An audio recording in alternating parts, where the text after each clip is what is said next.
Good afternoon, and welcome to the Seneca Therapeutics KOL webinar on Seneca Valley virus and Tem8. At this time, all attendees are in a listen-only mode.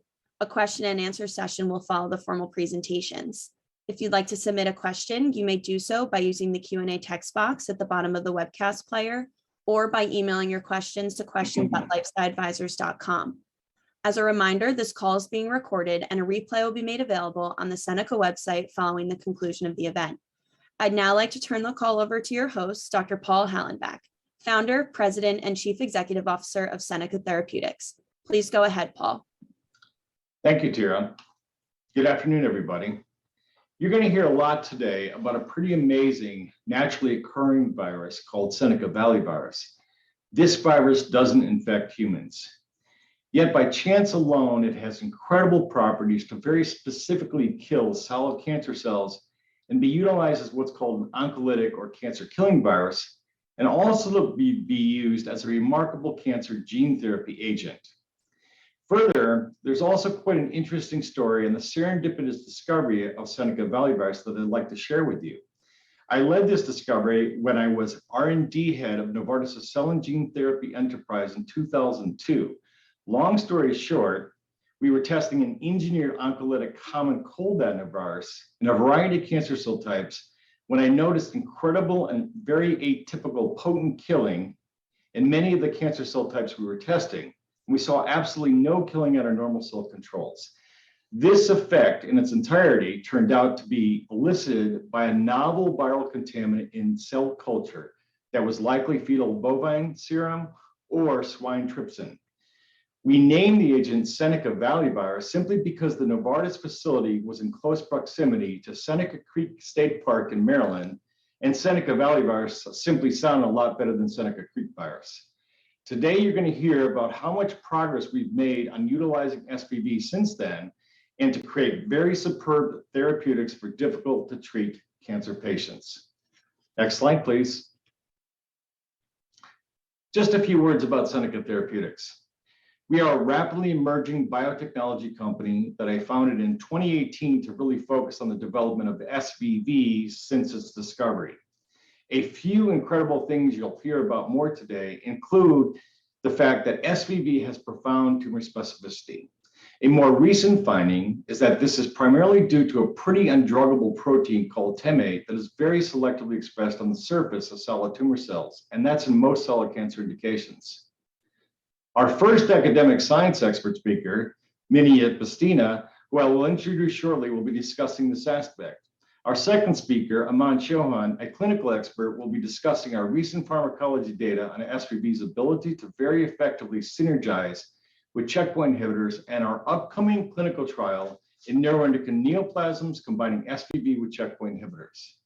I will then finish up briefly talking about our pipeline of armed SVBs and how we are perfecting the ability of SVB to be multiply dosed intravenously.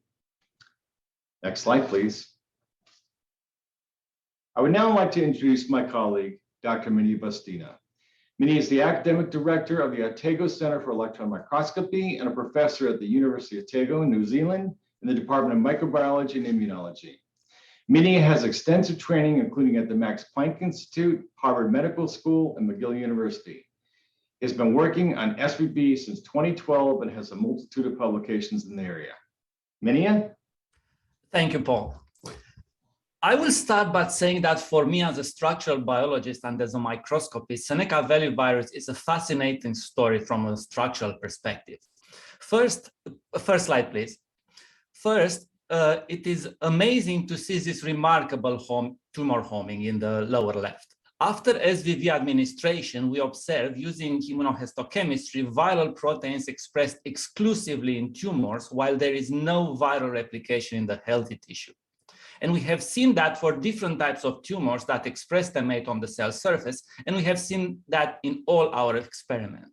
In the next image, we can see at high resolution that in tumor sphere, which is a system or 3D cell culture that we use as a biological relevant model because it offers a very good in vitro recapitulation of the in vivo process.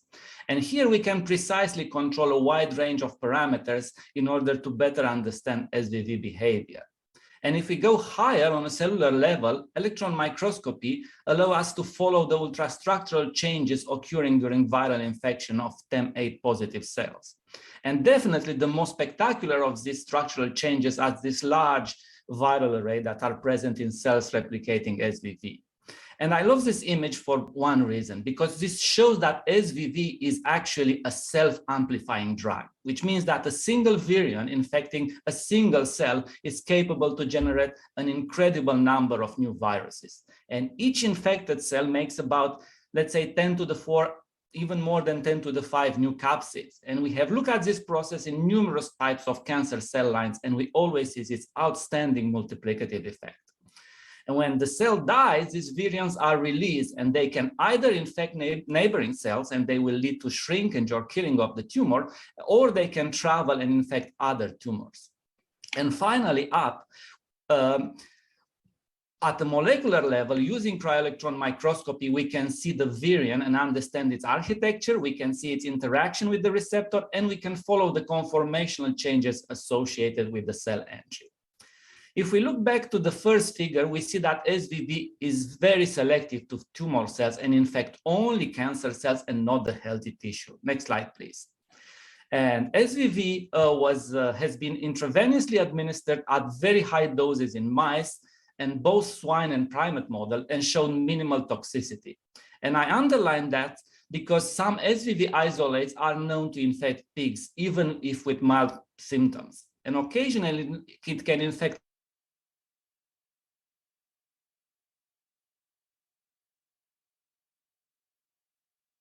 more. Genomic analysis have demonstrated that SVV001, which is the construct we use, uniquely belongs to a clade which does not infect pigs. And the data from both swine and primate studies were submitted and reviewed by FDA to support a human clinical trial utilizing SVV as a monotherapy. But from all these animals, which I mentioned, probably the mice are the most exciting. Next slide, please. Because unfortunately, for other oncolytic viruses, mice are not a good model. However, for SVV, mice are a relevant safety and efficacy model. It was shown in various murine models that SVV replicates in permissive tumor cells at the same level as in the human tumor cells. And when SVV was administered intravenously at very high doses in murine models, it was observed only minimal toxicity and no normal cell infection detected either by fluorescence or immunohistochemistry. And again, the data from murine studies were submitted and reviewed by FDA to support 3 clinical trials utilizing SVV intravenously as a monotherapy. And next slide.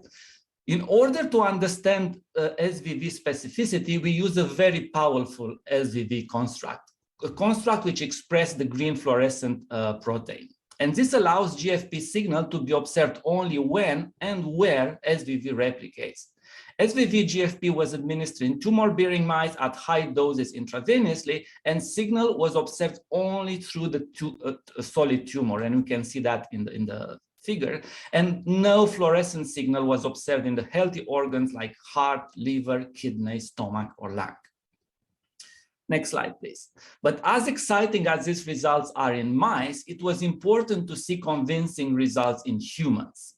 And SVV has been intravenously administered in 3 different clinical trials in a total of 76 patients. And despite a considerably high dose, about 10 to 11 viral particles per kilogram, only minimal toxicity was observed.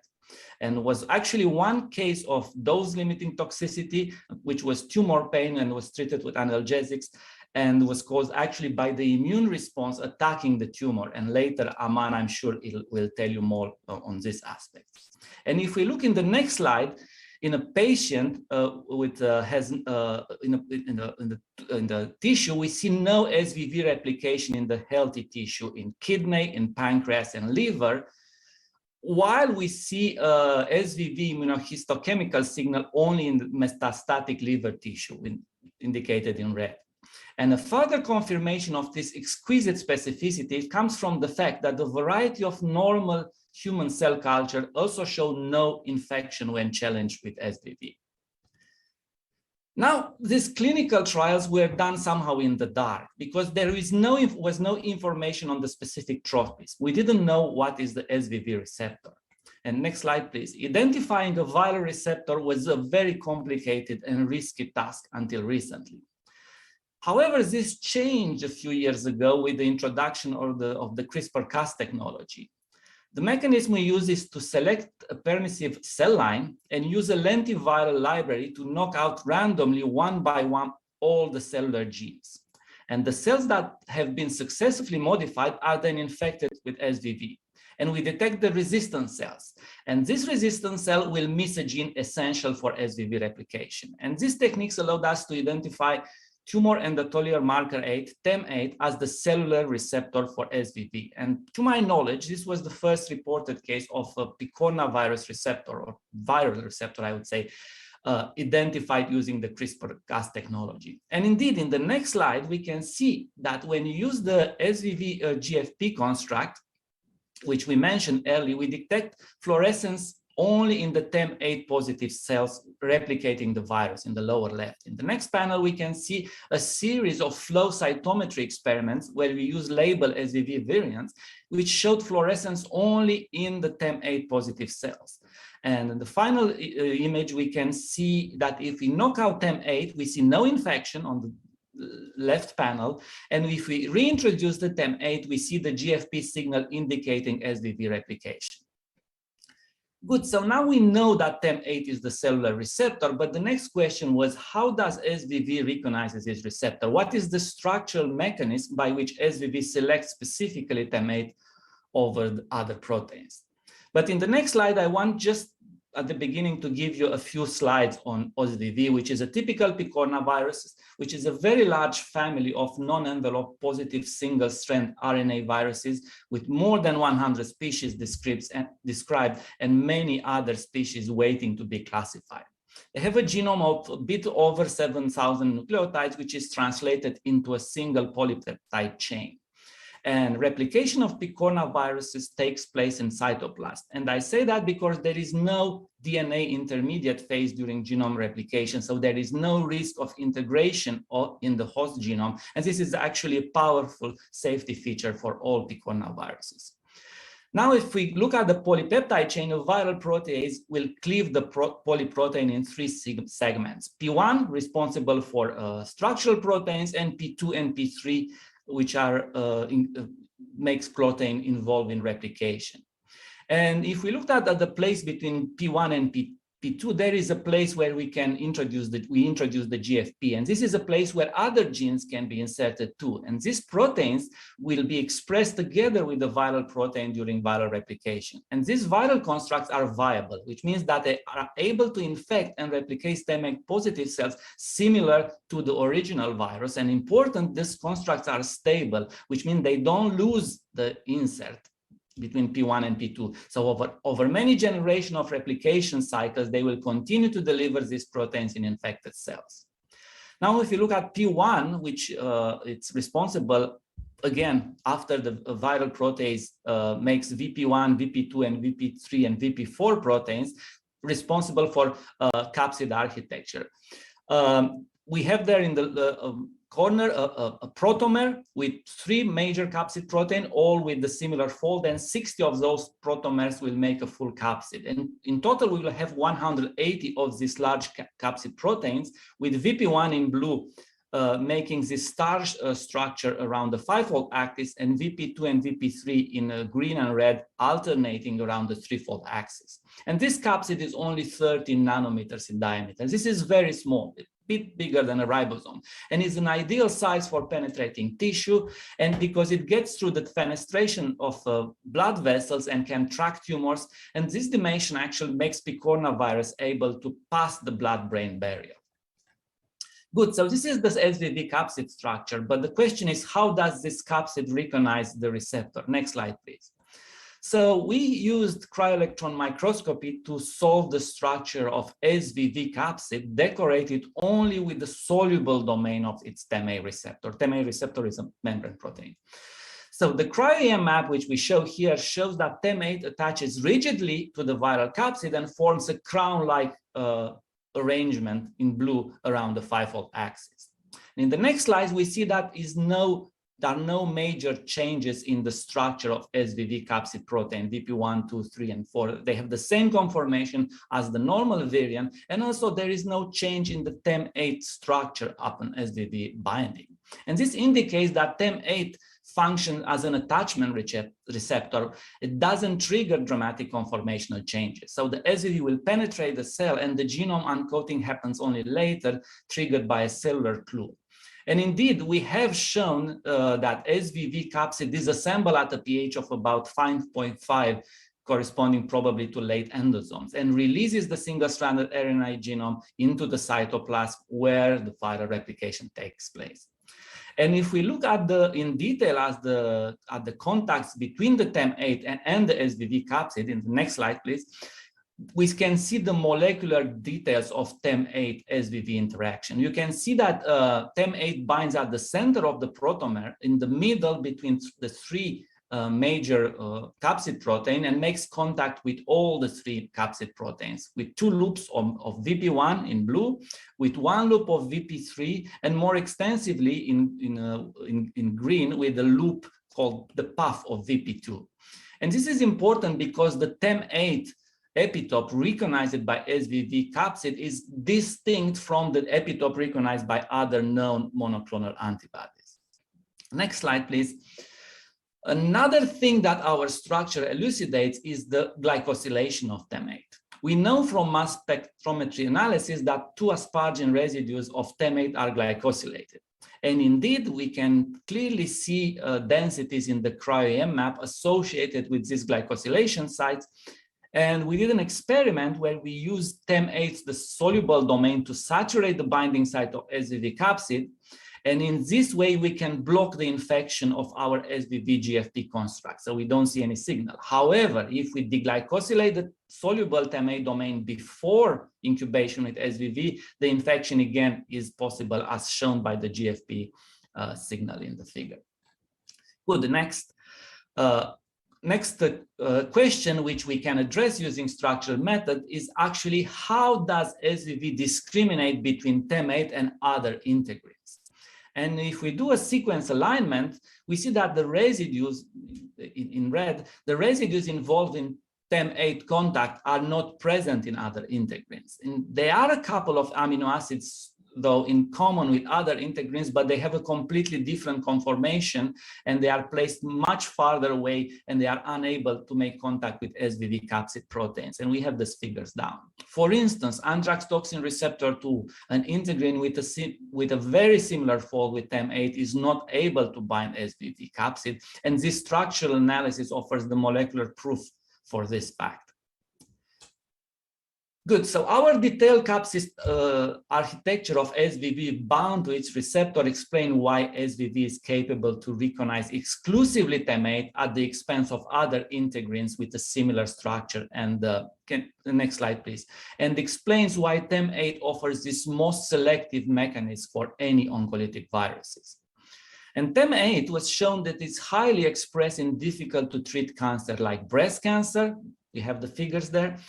Colon, esophageal, kidney, uterus, stomach, pancreas, ovarian, lung. And we see that in the upper rows, and we see no expression in the corresponding normal cell in the lower row. And this Tem8 is expressed in multiple types of tumor cells. It is expressed in malignant cells, but also in stem cells, in angiogenic cells, in cancer-associated fibroblasts. The problem is that even if it's so specific, Tem8 is an integrin, and integrins are very difficult proteins to drug. And in fact, no cancer therapeutic that targets Tem8 has ever advanced to clinical trials. Next slide, please. And not only that Tem8 is expressed exclusively in tumors, but Tem8 is a very adverse prognostic indicator. For all the cancer examines to date, we have demonstrated an adverse correlation between the clinical outcome and the level of Tem8 expression. And actually, if we look in the two figures on breast cancer up and the pancreatic cancer down, we can see that low Tem8 expression is associated with higher survival in blue, and high Tem8 expression is associated with lower survival in red.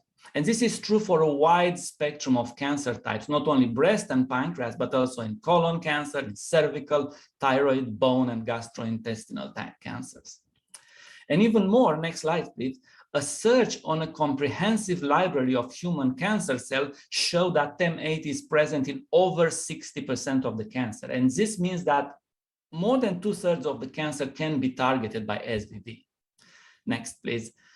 So Tem8 is a dream target. We looked in a recent review at all the known receptors for all the oncolytic viruses that have ever reached clinical trials, and SVV is the only oncolytic virus whose receptor is specific only to cancer cells. So SVV is an oncolytic virus that does not infect healthy cells. And this makes Tem8 a powerful biomarker.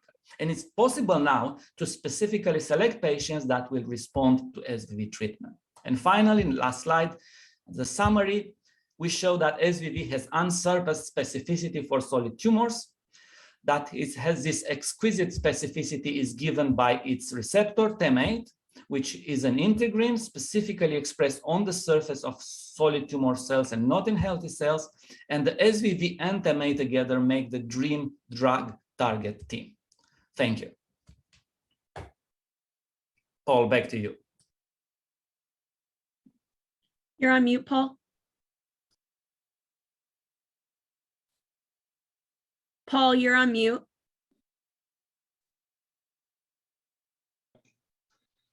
Thank you, Mihnea. Now I'd like to introduce my colleague, Dr. Aman Chauhan. Aman received his MD degree from Kasturba Medical College in India. He then completed a dual residency in internal medicine and pediatrics at Louisiana State University. He also completed a fellowship in hematology and oncology at the University of Kentucky, where he specialized in neuroendocrine neoplasms.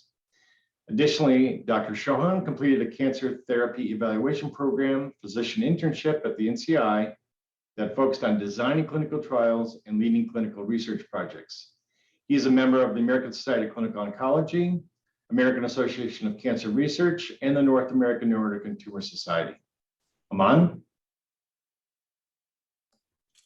Thank you so much, Paul. Greetings from Kentucky viewers. My name is Aman Chauhan. I'm one of the medical oncologists. Neuroendocrine cancers are area of my clinical as well as research interest, and I direct our neuroendocrine tumor Theranostics program at Markey Cancer Center. Today, I would be talking about a very interesting, novel, and exciting phase 1 and randomized phase 2 clinical trial in neuroendocrine cancers. Next slide. Let me prime the audience with neuroendocrine cancers. These are actually a group of cancers which can originate anywhere in the body, from head to toe. However, pancreas, lung, and small bowel forms the top 3 sites of origin for these cancers. These are relatively rare, although the incidence of these cancers is on the rise. However, the prevalence is markedly disproportionate and is pretty massive, and I will touch on that in a bit. The treatment options are unfortunately very limited. Next slide. Here, I would like to review the SEER database review published in JAMA Oncology by my friend, Dr. Dasari and MD Anderson. What you see on the top blue line is the incidence of most common cancers in the United States over the last 4 decades. And fortunately, what you see here is that the incidence of major cancers have plateaued in last 40 years. In fact, the incidence has actually declined in last 5 to 6 years, probably because of improved lifestyle, decreased smoking, etc. However, I would like to bring your attention to the bottom line in yellow, and it is very concerning. That is the incidence of neuroendocrine cancer over the same time period. And the incidence of NETs have actually increased 6 to 7 folds in the same time period. Next slide. What is even more concerning is the cumulative prevalence. Incidence of NETs might be 8 to 10 per 100,000 at present, but since majority of these patients live for several years, the prevalence of these cancers outweigh its incidence by a mile. In fact, here in an op-ed published in JAMA Oncology by us last year, we reviewed the prevalence of various GI cancers and other solid tumors, and you would be surprised, neuroendocrine cancer prevalence is second to colorectal cancer in terms of prevalence of GI origin neoplasms, higher than gastric, pancreatic, esophageal, and hepatobiliary cancers. At present, there are over 170,000 patients who have been diagnosed with neuroendocrine cancer at some point. Next slide. Now, since we know the growing burden of this relatively rare but heavy prevalence disease, let's kind of familiarize ourselves with different subtype of neuroendocrine cancers. As I mentioned before, it's not one disease, but it's a group, it's a bouquet of disease or a spectrum of disease, which can vary from a indolent spectrum, low grade, slow growing neuroendocrine tumor to a very aggressive, fast growing neuroendocrine carcinoma. So those are the two spectrum of the diseases. Neuroendocrine carcinoma, some of the prime examples you might have heard, for example, small cell lung cancer, which is about 14 to 15% of all lung cancers. It's a very aggressive disease considered as a recalcitrant cancer by NCI and high critical unmet need. Neuroendocrine tumor is another unmet medical need, and these patients, although relatively slow growing, certainly can cause fatal illness. The two prime examples are on your screen. Steve Jobs, the founder of Apple, unfortunately succumbed to pancreatic neuroendocrine tumor, whereas Irfan Khan, Oscar-nominated actor who was in Life of Pi, unfortunately succumbed recently to high-grade neuroendocrine carcinoma. So these diseases certainly are fatal if not treated properly, and unfortunately the tools are very limited. Next slide. Over the past several decades, we have made some increment improvement in terms of FDA-approved treatments. But if you compare it to any other cancers, be it common cancer or rare cancers, this is a very dismal progress. In fact, most of these drugs, for example, streptozotocin, interferon, are no longer even used in clinics today because of poor side effect profile. So there is a lot of catching up that we need to do in neuroendocrine cancers. Fortunately, with new promising drugs, the drug development is catching up and we are seeing some promising studies, but they have not really yet resulted into FDA-approved drugs. Next slide. And this is where Seneca Valley virus comes in. Now, you've heard a little bit about Seneca Valley virus, the preclinical data around it. I would just focus primarily on Seneca Valley virus and role in neuroendocrine cancers. It was initially tested in high-grade neuroendocrine cancers like small cell lung cancers. This is the immune deficient mouse model, the SCID mouse model, growing small cell lung cancer tumors. And just one injection or one infusion of Seneca Valley virus led to complete remission in these mice. These mice survived for over 200 days and had no significant toxicities. These data were presented by Dr. Charlie Rudin and Paul at various medical meetings. Next slide. Not only preclinical data, there is a considerable amount of clinical human data which supports that Seneca Valley virus might be a fantastic therapeutic intervention in neuroendocrine cancers. Precisely, there have been 2 phase 1 and 1 phase 2 study. The phase 1 studies included various types of cancers, including pediatric sarcomas, neuroblastomas, neuroendocrine cancers, high grade and carcinoid low grades. What we realized or observed in these clinical trials that Seneca Valley virus was very well tolerated. It is to be noted that these previous trials were done with IV administration, so the dose of Seneca Valley virus was considerably higher as compared to what we proposed to do in intralesional injections. And patients tolerated very well even those high doses, and only 1 DLT was noted. And even that DLT was tumor site pain, which we understand is because of inflammation from viral infection, T cell infiltration, and later on that inflammation would lead to tumor necrosis and pain. One last thing I would like to remind our viewers here that these early trials were done in all comers. Tem8 wasn't discovered at that time. There was no way for us to screen for Tem8. So these were done in all comers. We have since then, the last 10 years, have moved away and have improvised on this. And we now have a biomarker probably the first of its kind for any oncolytic virus therapy to screen patients who would truly benefit from this. Next slide.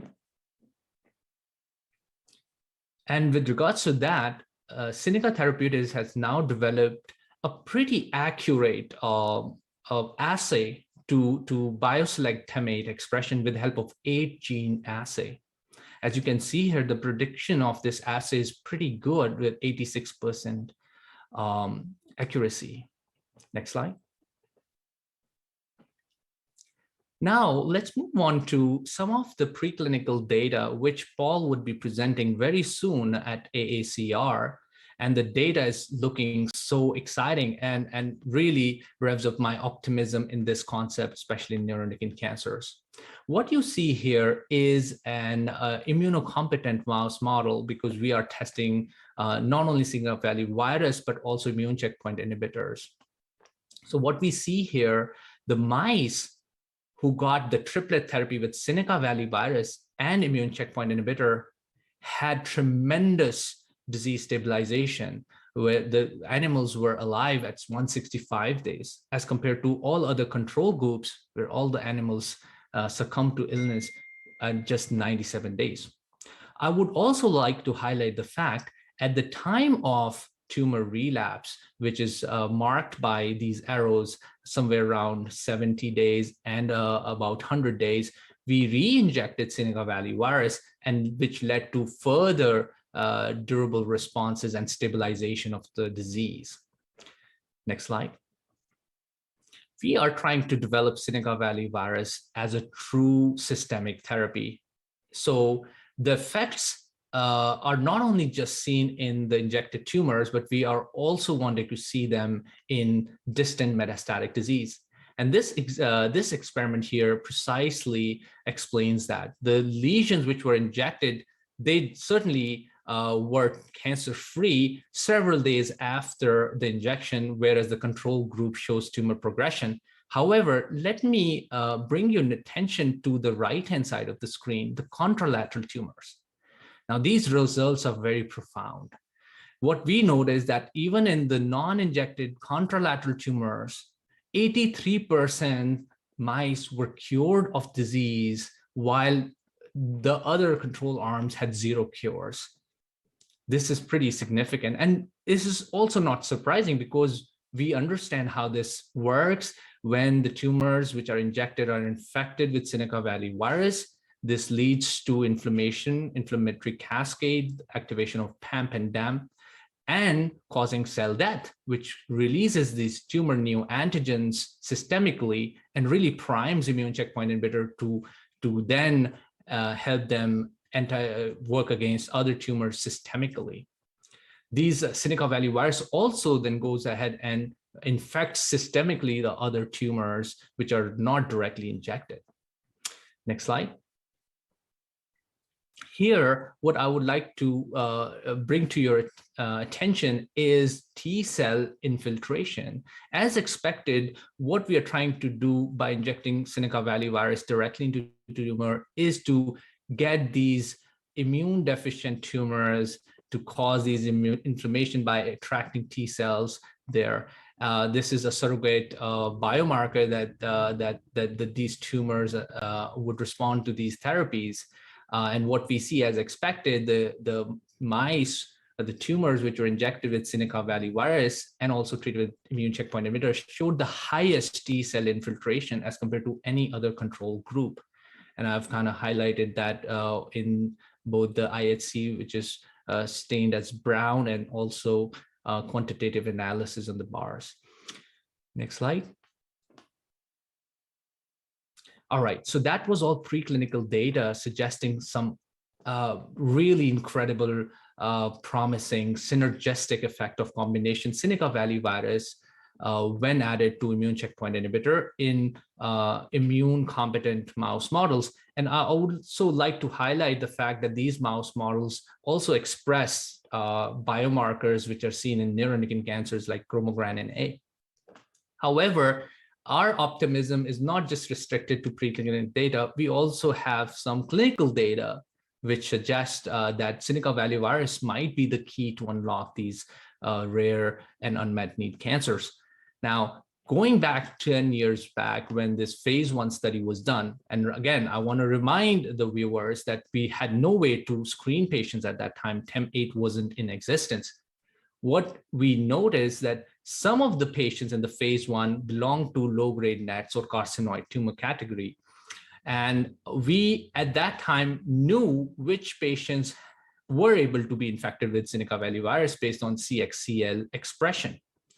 Now, retrospectively, when we reviewed these patients, the subgroup of neuroendocrine tumor patients in this pan tumor type phase 1, we noticed those 3 patients who did not develop infection, the median PFS in those 3 was 76 days, as compared to the patients who did develop Seneca Valley virus infection had median PFS of 271 days. This data was presented by Dr. Charlie Rudin from Memorial Sloan Kettering at one of the medical meetings. And this phase 1 study is actually in public domain in a publication. Not only there was disease stabilization in the affected population, what we also noticed anecdotally that some of these NET patients develop hormonal symptoms. You've probably heard of carcinoid syndrome, flushing, wheezing, diarrhea because of excessive serotonin produced by these NET cells. And there was marked resolution of those carcinoid syndrome symptoms in some of these patients who did develop these infections. We now have a very effective way to screen patients who would benefit from Seneca Valley virus, and that is Tem8. Next slide. Now, I'd like to share some anecdotal example from my own personal clinic. This is just a couple of months back. High-grade neuroendocrine cancer patient, progressed on all chemotherapies. You can see how bad the tumor's looking. The patient's literally at the verge of hospice. We've exhausted all treatment options. And then we tried immunotherapy, immune checkpoint inhibitor, and just 2 doses, and the patient's in complete response, back to work, completely normal. Now, we know immune checkpoint inhibitors does have some activity in high-grade neuroendocrine cancers. Doesn't work as well in low-grade NETs because they are immune deficient or considered cold tumors. However, and we were among the first groups to recognize that there could be a role for immune checkpoint inhibitors back in 2018. Next slide. There is some prospective data now. SWOG 1609, it was a multi-center national study, looked into ipilimumab and nivolumab in high-grade neuroendocrine cancer and noticed 44% response rates. So we have optimism that immune checkpoint inhibitor can certainly work in some subgroup of patients and would be the ideal companion to be added to Seneca Valley virus, because Seneca Valley virus by itself has fantastic anti-tumor activity, synergizes with immune checkpoint inhibitor based on our preclinical data. And there is some clinical data to suggest that immune checkpoint inhibitor also has some activity. So this was the premise for us to develop this combination in NET and NEC patient population. Next slide. Now, let me quickly walk you through our proposed clinical trial. The protocol is in very advanced stages. We've had some good negotiations with FDA, and the protocol is currently under review and it's almost ready. We also have endorsement from various NET specialist sites who are eager to activate this study. The phase 1 part of the study, which is the dose finding phase, has 6 distinct cohorts. The first 3 cohorts, we would be testing single injection of Seneca Valley virus in addition to immune checkpoint inhibitor at increasing doses. And the next 3 cohorts are going to test multiple dosing strategies of Seneca Valley virus in combination with immune checkpoint inhibitors. We also have a dedicated cohort where we would be doing pre-treatment as well as post-treatment biopsies to really study the effects of Seneca Valley virus, the viral replication, and various other exploratory correlative studies. Next slide. Once we have completed the phase 1 dose escalation study and we have established a recommended phase 2 dose, the study would then rapidly move into a more definitive randomized control trial, a phase 2 study. And this is all done under the umbrella of the same protocol. So there would not be any lags. Our two disease types that we are interested in this randomized phase 2 are neuroendocrine cancers, the high-grade aggressive cancers, as well as low-grade well-defined NET. Patients would be randomized in 2:1 fashion in favor of Seneca Valley virus, ipilimumab, nivolumab combination versus just ipilimumab, nivolumab. And we would be looking for primary endpoint as median PFS. Next slide. Based on some of the historical data with immune checkpoint inhibitors in NEC and NET, we believe that by addition of Seneca Valley virus, we should be able to see at least 75% improvement in the median PFS, just as compared to immune checkpoint inhibitor by itself. And in the NET cohort, which are traditionally not very immunogenic, we believe that about 46% improvement. So as you can see, we are quite optimistic based on the preclinical data, the clinical data, as well as the historical data. We believe that we can certainly improve on the current standards. I would also like to bring to your notice that just 18 patient small SWOG 1609 study, SWOG DART 1609, led to NCCN recommendation of ipilimumab in NEC group or poorly differentiated neuroendocrine carcinoma, which I heavily use in clinic. So that's how low the bar is because of the critical unmet need in this disease type. Next slide. The primary objective of phase 1, as I mentioned, is to look for the safety profile of the combination as well as the recommended phase 2 dose. And the phase 2 is designed a randomized control phase 2 study, first of its kind, with using oncolytic virus and neuroendocrine cancers, and is looking for median PFS differences. Next slide. And not only these efficacy endpoints, we are also woven in a lot of interesting science into this phase 1 and randomized phase 2 study. We will be studying, next slide, please. We would be studying viral replication. We would be studying impact of Seneca Valley virus on various cytokines. We would like to look for biomarkers of response as well as non-responders. So this study is truly very unique, and we have a lot of provisions for collection of solid tumor tissue as well as liquid tissue and stool tissue in these patients to study them further. With that, I'd like to conclude my talk, and over to you, Paul. Thank you.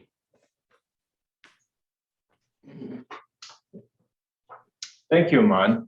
You've heard a lot today about SV's quite impressive solid cancer selectivity in Tem8. You've also heard a lot about our upcoming trial that'll utilize our proprietary 8-gene set for SVB, including Tem8, to select patients who will be treated with checkpoint inhibitors alone versus checkpoint inhibitors with SVB. I just wanted to finish up showing you a couple of slides on our multiple IV program and our SVB-based ARM program. Next slide, please. So we have a full program on developing the ability to dose patients intravenously over an extended period of time. As you heard from Aman, our previous trials were all done as a monotherapy and as just a single intravenous dose. So one major change since our first trials is all the knowledge that have come out of the relatively new immuno-oncology field. For example, the synergy that may be created by an agonist agent like SVB and checkpoint inhibitors, as Aman discussed. However, it is also now known that the best results for patients being treated with an immunotherapy regimen is that they should be treated over a 3 to 6 month period of time. And that's because you want to allow for enough time to actually build up cancer-specific T cells and cause tumor regression. Unfortunately, as it is for most oncolytic viruses or any gene therapy agent for that matter, neutralizing antibodies actually will occur after even a single IV administration. And a lot of these agents can't actually even go into the first systemic administration because those humans have pre-existing immunities. So while humans don't have any neutralizing antibodies to SVB, allowing perhaps 2 IV doses over a 14-day period, repeat administration is not possible for that time point. So one approach that is promising that we could present today is combining SVB with a known cancer agent called cyclophosphamide. And that's a common cancer therapeutic that's used in a variety of different cancer indications. What you can see here is a syngeneic immune competent murine tumor model where we do an IV administration when the mice have tumors. And you can see that in mice, neutralizing antibodies only come up after about 4 days. So you can see here with that black bars. And those levels are actually between like 1 in 1,000 to 1 in 4,000 neutralizing antibody levels. That's far too high to have any SVB reach the tumor and infect those cells after an IV administration past that 4-day time point. However, we can nearly abolish neutralizing antibodies by simply adding the equivalent dose in mice the clinical dose of cyclophosphamide. So this level is indeed conducive, as you can see there in the red bars, to subsequent IV administration. So interesting, on the right-hand side, you can see the effect of putting the two of them together with cyclophosphamide plus SVB, you get nearly all eradications in the cancer. And that's very quite likely due to SVB continuing to circulate now, so there's no neutralizing antibodies preventing it. So the tumor makes the virus, it gets out in circulation, doesn't have any effect on normal tissue that you've heard about, and then it can reinfect the tumor.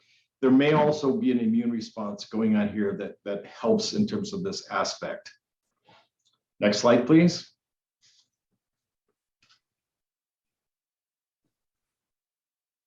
So earlier you saw Mihnea talk about how we use an SVB that expresses green fluorescent protein to examine tumor selectivity. The same methodology can be effectively utilized to insert therapeutic genes in SVB. So our ARM virus agent should produce very high levels of therapeutic protein, but only in the tumor, and they should enhance that patient's cancer therapy. Critically important is that many cancer therapeutics, though, have toxicity, for instance, some checkpoint inhibitors. However, just like SVB's cancer selectivity, the inserted therapeutic gene will only be expressed when SVB is replicating, that's only in the tumor. So in that case, the toxicity will also be limited because the gene is expressed only in the tumor. So enhanced efficacy and lower toxicity. And we do feel that this platform has unlimited potential. Next slide.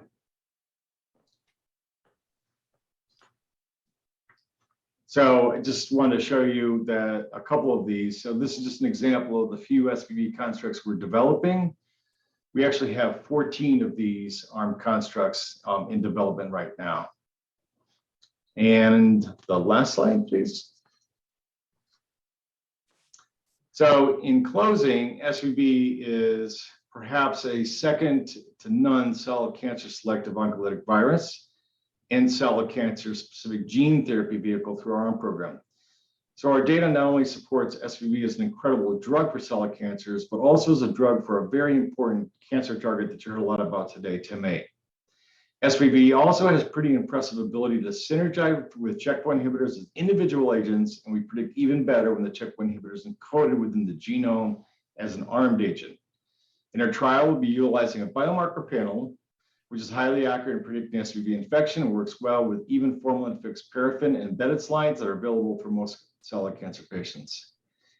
And unlike most oncolytic virus and gene therapy agents, SVB or armed SVBs can also be manufactured at very low cost. Last, we feel like we're getting much closer to enabling multiple intravenous administration over a 3 to 6 month period, which should result in better treatment of the patient's cancer and a better outcome, as well as the patient's well-being, because it's much easier to do intravenous administration than it is to do intraterminal. I'd really like to thank you for your time, and I'd be happy to take any questions. And as a reminder, this symposium is going to be on our website. Next slide, please.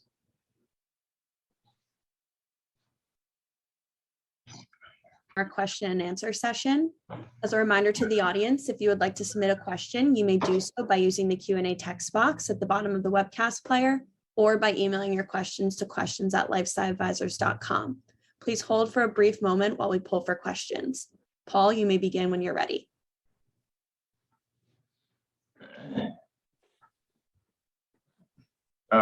I think actually we already answered the question that was, will we be presenting your results at AACR? Yes, we will. I'll take that. And then, so this question came in, it's please comment on the types of solid cancers that express Tem8. So I think Mihnea presented a little bit on that, but Mihnea, if you could take that. Can you repeat the question? Sorry, I was. No problem. So the question was, is that please comment on the types of solid cancers that express Tem8. Yeah, there are basically 2/3 of the database where we look at mRNA expression for Tem8. It's more than 1,000 types of cell lines, and about more than 60% of them, they express Tem8. And all the cells which were checked, actually, they express Tem8, and they are permissive to SVV. Alrighty.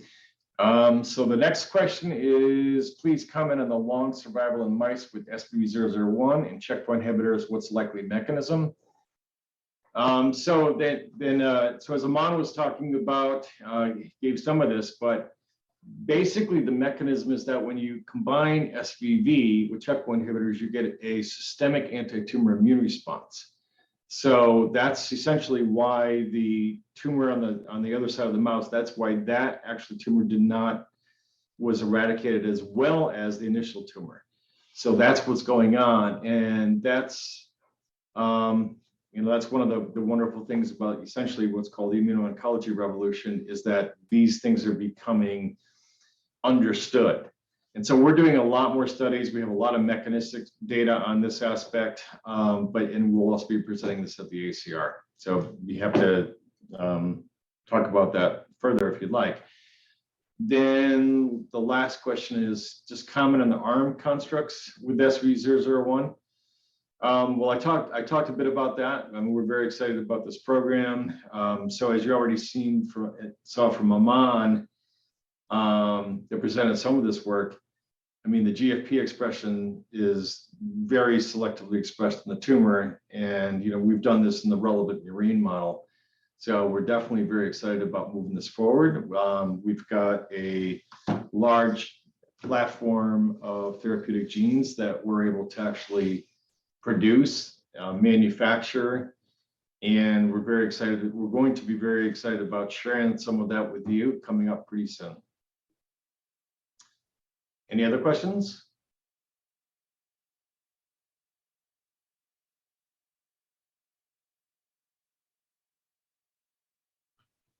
Let's see, those are active questions.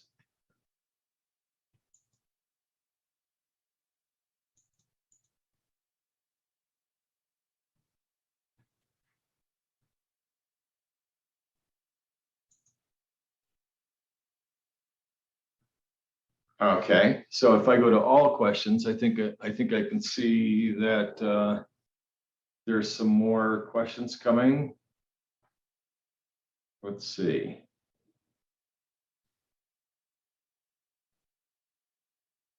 So I think Aman, did you cover what the clinical endpoint is? That's a question that came in. Aman, would you mind taking that?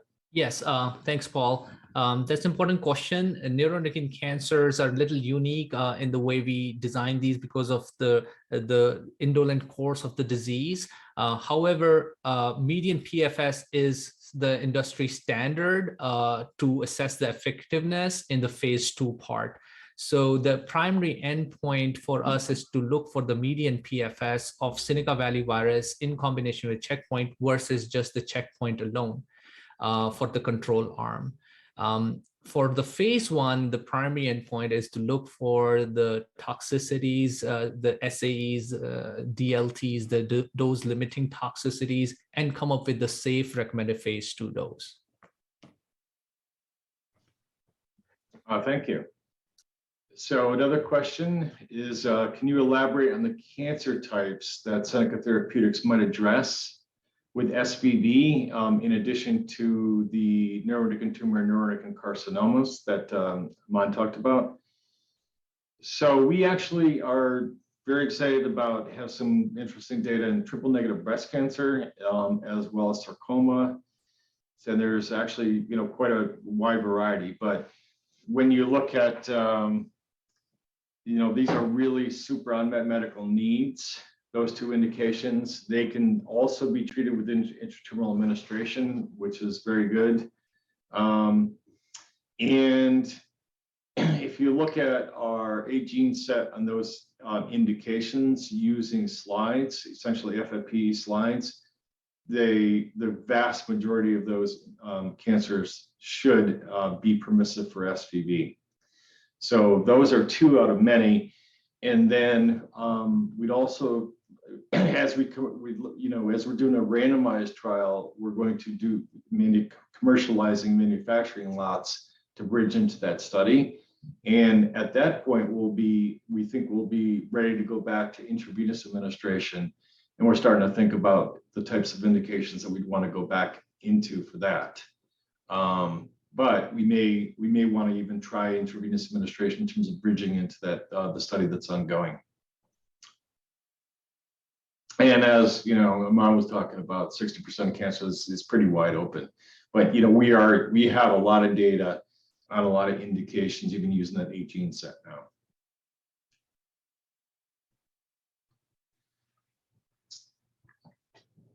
So, let's see.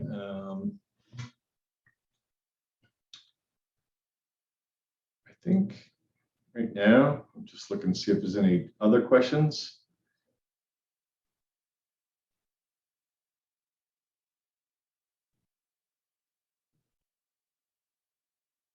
Okay, I think we've got.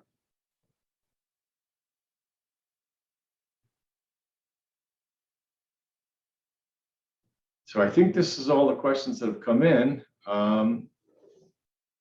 So I just want to thank you very much for everything. I guess we can stay on for a little bit, but right now there's no more questions. So I really want to thank everybody for attending.